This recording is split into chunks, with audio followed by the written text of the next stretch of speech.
Hello दोस्तों, स्वागत है आप लोगों का हमारा यूट्यूब चैनल इलेक्ट्रिकल वेब में। तो दोस्तों, आज जो हम पढ़ने जा रहे हैं वो है ट्रांसफार्मर के बारे में।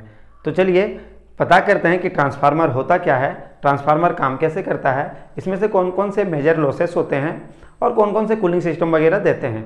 तो डिटेल इंस्ट्रक्शन चलते हैं हम लोग ट्रांसफार्मर के ऊपर। तो दोस्तों, इंटरव्यू वगैरह में क्या होता है ना, जैसे कोई पूछ देते हैं कि ट्रांसफार्मर का डेफिनेशन क्या है, तो नॉर्मली ट्रांसफार्मर क्या होता है वो मैं आपको बताता हूँ।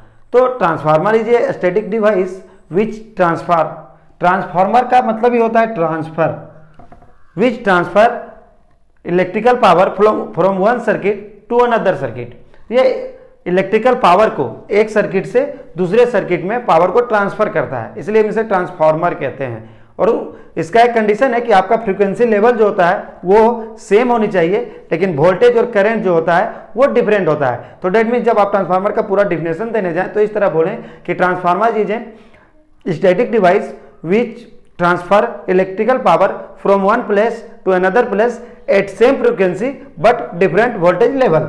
अब दोस्तों, ये हमारा एक नॉर्मल सा ट्रांसफार्मर आ जाता है। ये हमारा प्राइमरी वोल्टेज यहाँ पे मैंने पुटअप कर दिया है। ये जो V1 हमारा हो गया ये प्राइमरी वोल्टेज हो गया, और ये V2 जो हो गया वो सेकेंडरी वोल्टेज हो गया जो मेरा लोड के तरफ लगा हुआ है। ये दोस्तों हमारा हो गया वाइंडिंग, ये हो गया मेरा प्राइमरी कॉइल, और ये हमारा आ गया सेकेंडरी कॉइल। किसी किसी ट्रांसफार्मर में टर्सरी कॉइल भी दिया रहता है, लेकिन यहां मैं नॉर्मल अभी दो कॉइल से समझा रहा हूं। ये प्राइमरी कॉइल हो गया, ये सेकेंडरी कॉइल हो गया, और ये जो आपके कॉइल में ये वाइंडिंग किया हो गया ये हो गया नंबर ऑफ टर्न्स, यानी इसको बोल सकते हैं N1, और नंबर ऑफ टर्न्स ये हो गया N2।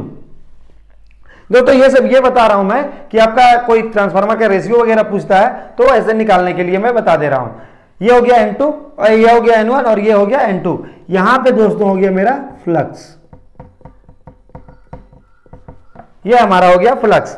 अब आपका ट्रांसफार्मर का वर्किंग प्रिंसिपल क्या होता है? ट्रांसफार्मर का वर्किंग प्रिंसिपल समझने के लिए दोस्तों दो चीजें होती है। ट्रांसफार्मर का वर्किंग प्रिंसिपल दो चीज पे काम करती है। एक हो गया Faraday law of electromagnetic induction, और दूसरा आ गया म्यूचुअल इंडक्शन के बीच।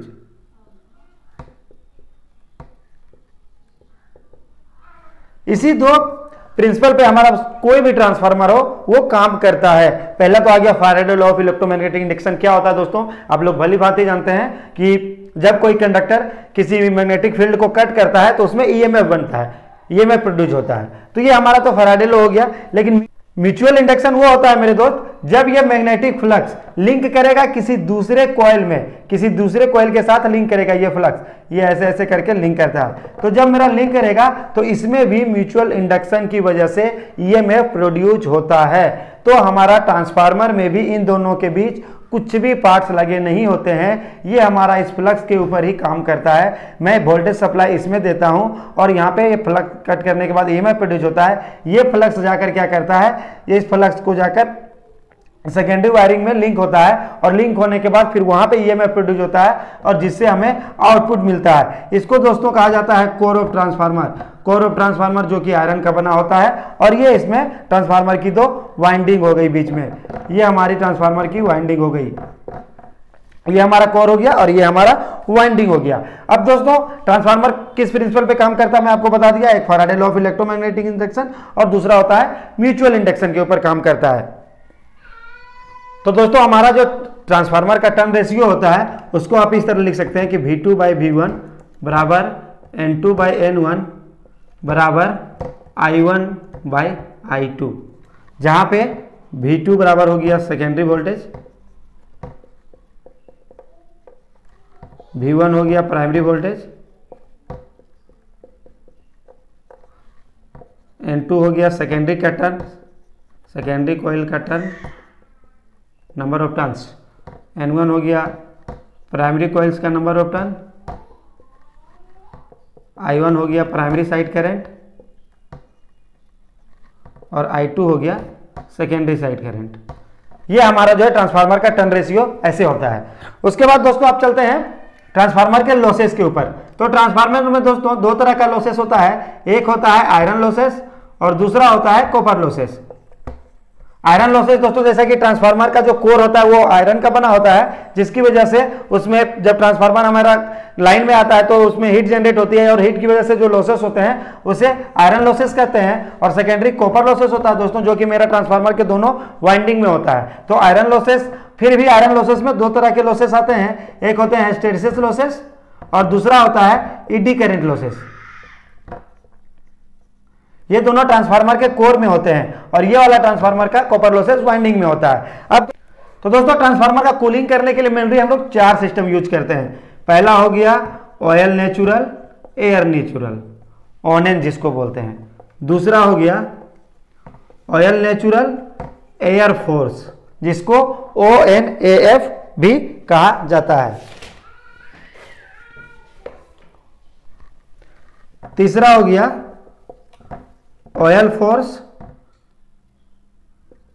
एयर नेचुरल और चौथा हो गया ऑयल फोर्स एयर फोर्स। ये 4 तरह के कूलिंग सिस्टम दोस्तों मेरे ट्रांसफार्मर में यूज किया जाता है। और भी बहुत सारे सिस्टम होते हैं, लेकिन मेनली अभी मैं 4 तरह का बता देता हूं।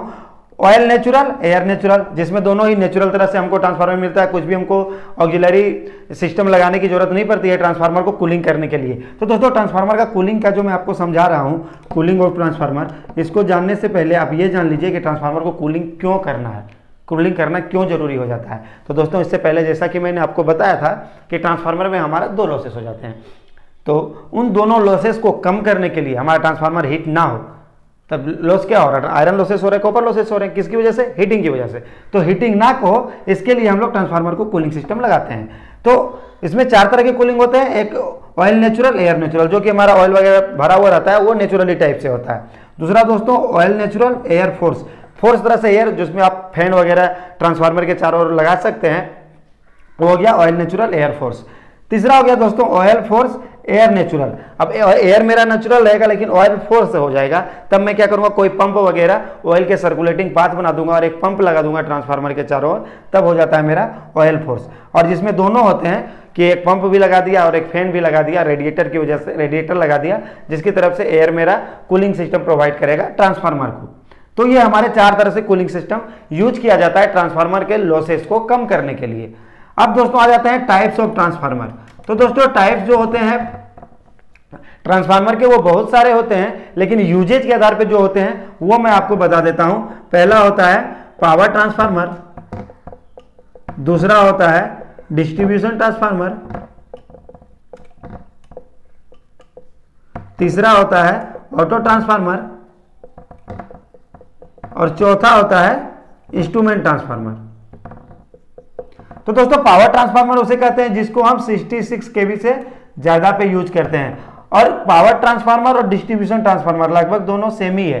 ये भी स्टेप अप और स्टेप डाउन दोनों वोल्टेज को कर सकता है और ये भी स्टेप अप और स्टेप डाउन दोनों कर सकता है, लेकिन इसको हम हाई वोल्टेज में कम यूज करते हैं और इसको सभी जगह पे यूज करते हैं। ऑटो ट्रांसफार्मर दोस्तों होता है, इसका एक सिंगल वाइंडिंग होता है लेकिन आउटपुट में डबल टैप करके लिया रहता है। और इंस्ट्रूमेंट ट्रांसफार्मर दोस्तों, इंस्ट्रूमेंट ट्रांसफार्मर में आ गया मेरा CT और PT, जिसे हम करंट ट्रांसफार्मर और पोटेंशियल ट्रांसफार्मर कहते हैं, वो हमारा हो गया इंस्ट्रूमेंट ट्रांसफार्मर। अब ध्यान दीजिएगा दोस्तों, यहाँ पे एक इंटरव्यू में बहुत ही इंटरेस्टिंग क्वेश्चन पूछा जाता है ट्रांसफार्मर से। जो इलेक्ट्रीशियन वगैरह के लोग हैं उनके लिए मैं ये एक अलग से पुटअप कर दे रहा हूं। यहाँ पे आप लोग ध्यान दीजिएगा कि बहुत सारे जगह पे पूछते हैं कि व्हाई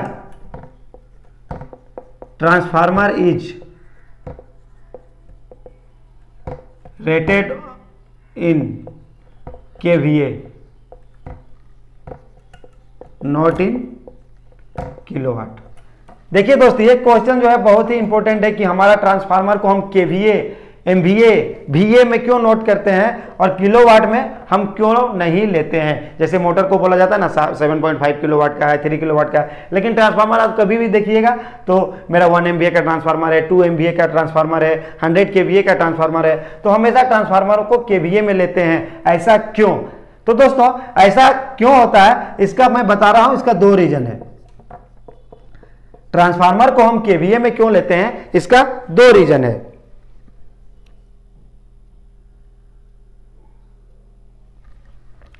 तो दोस्तों जो मैं पिछला आपको बता चुका हूं वो ध्यान दीजिएगा। ट्रांसफार्मर में कितने लॉसेस होते हैं? 2 लॉसेस। एक होता है आयरन लॉसेस, दूसरा होता है कॉपर लॉसेस। तो आयरन लॉसेस की वजह से क्या होता है, मेरा वोल्टेज होता है, वोल्टेज की वजह से आयरन लॉसेस होता है। कॉपर लॉसेस किसकी वजह से होता है? करंट की वजह से होता है, यानी वोल्टेज V और करंट जो होता है एम्पियर। तो V और L इसमें लॉसेस हो रहा है, मेरा पावर फैक्टर का कहीं लॉसेस आ ही नहीं रहा है, यहाँ पे कोई भी पावर फैक्टर के डिपेंड ही नहीं है, मेरा लॉसेस किस पे डिपेंड है? वोल्टेज और करंट पे डिपेंड है। इसीलिए इसको हम ट्रांसफार्मर को रेटिंग हम जो है हमेशा VA में करते हैं। ये तो हमारा हो गया पहला रीजन। दूसरा रीजन है मेरे दोस्त कि जब भी हम ट्रांसफार्मर का मैन्युफैक्चरिंग करवाते हैं या मैन्युफैक्चरिंग करते हैं तो हमको ये नहीं पता होता है कि ट्रांसफार्मर का जो आउटपुट में लोड होगा वो रेजिस्टिव होता है या इंडक्टिव होता है या कैपेसिटिव होता है। तो रेजिस्टिव होगा या इंडक्टिव होगा या कैपेसिटिव होगा, या तीनों में से कोई एक हो सकता है या तीनों हो सकते हैं कंबाइंड। RLC सर्किट भी हम ट्रांसफार्मर के आउटपुट में यूज कर सकते हैं। तो मेरा जब हमको पता ही नहीं है कि रेजिस्टिव लोड है या इंडक्टिव लोड है या कैपेसिटिव लोड है, तो हम क्या करेंगे? वहां पे तीनों अगर अलग अलग टाइप के लोड को मैं दिमाग में बना के रखूंगा तो तीनों के लिए अलग अलग पावर फैक्टर हमारा यूज करना पड़ेगा आउटपुट में, क्योंकि तीनों के लिए अलग अलग टाइप के पावर फैक्टर होते हैं। रेजिस्टिव लोड के लिए अलग, इंडक्टिव लोड के लिए अलग, कैपेसिटिव लोड के लिए अलग। तो हम तीनों पावर फैक्टर को ना बना के इसको जो है हम वोल्टेज और करंट के रेशियो में बना देते हैं, वोल्टेज और करंट के हिसाब से बना देते हैं, तभी हम ट्रांसफार्मर को हमेशा KVA या VA में लेते हैं। और हम कभी भी ट्रांसफार्मर, बहुत ही इंपॉर्टेंट ट्रांसफार्मर रिलेटेड क्वेश्चन है कि ट्रांसफार्मर DC पे काम क्यों नहीं करता है? जब हमारा DC वोल्टेज ट्रांसफार्मर को देंगे तो ट्रांसफार्मर में क्या होगा? ऐसा कुछ बहुत सारे बार क्वेश्चन देखने को मिलती है। तो दोस्तों इसका भी सॉल्यूशन में आपको बता देते हैं कि सप्लाई यहाँ पे आपने DC वोल्ट दे दिया, तो DC वोल्ट जैसे ही आप सप्लाई करेंगे, DC वोल्ट सप्लाई करने के बाद क्या होता है कि मेरा इसी वाइंडिंग में DC वोल्टेज घूमते रहेगा। वो ना तो मैग्नेटिक फ्लक्स को मैग्नेटिक फील्ड बनाएगा यहाँ पे, क्योंकि उसका ये जीरो होता है फ्रीक्वेंसी, तो फ्रीक्वेंसी जीरो होने की वजह से ना तो वो मैग्नेटिक फील्ड बना पाएगा और ना ही वो फ्लक्स को कट करेगा। ना ही फ्लक्स को कट करेगा तो ये जो फ्लक्स है वो लिंक इससे करेगा नहीं। तो हमारा जो सप्लाई जा रहा है DC वोल्टेज जो भी जा रहा है, DC वोल्टेज हमारा इसी वाइंडिंग में घूमते रहेगा और एक ऐसा समय आएगा जब ये मेरा ट्रांसफार्मर बर्न कर जाएगी। तो इसीलिए हम कभी भी ट्रांसफार्मर को DC पे यूज नहीं करते हैं, हमेशा ट्रांसफार्मर को यूज करने के लिए हमको AC सप्लाई ही चाहिए। तो दोस्तों आज का मेरा टॉपिक में इतना ही कुछ रहा। बहुत बहुत धन्यवाद। आप लोग मेरे चैनल को देखते रहें, लाइक करते रहें और अगर कोई भी क्वेश्चन हो तो कमेंट बॉक्स में जरूर पूछें। धन्यवाद।